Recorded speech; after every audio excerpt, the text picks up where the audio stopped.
రేవంత్ రెడ్డికి ఏమో అదృష్టం దరిద్రంలాగా పట్టుకుంది. అదృష్టం ఎట్లా పట్టుకుంది? బీసీ ఎస్సీ ఎస్టీలకి దరిద్రం అదృష్టంలాగా పట్టుకుంది. నెహ్రూ అయింది, బాగానే ఉంది. ఈ నెహ్రూ దేశ ప్రధాని అయింది. ఇక్కడ రేవంత్ రెడ్డి కూడా కులగణాల్లో ఇన్వాల్వ్ అయినప్పుడు నెహ్రూ యొక్క వారసుడు రాహుల్ గాంధీ కులగణన గురించి మాట్లాడుతున్నాడు. అద్భుతంగా కులగణన గురించి మాట్లాడుతున్నాడు. కులగణన అంటే ఏంటో తెలుసా? Nothing but socialism. సోషలిజమే. ఏంటి దాని అర్థం? భారతదేశం కులాల వ్యవస్థ, ఇక కులాలను లెక్క పెట్టాలి.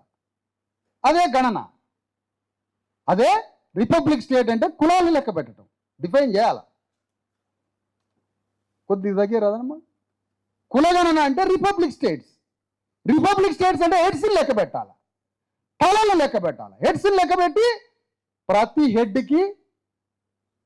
హెడ్కి ఆ రాజ్యంలో పార్టీషన్, నీకేం కావాలో అది ఇవ్వాలి.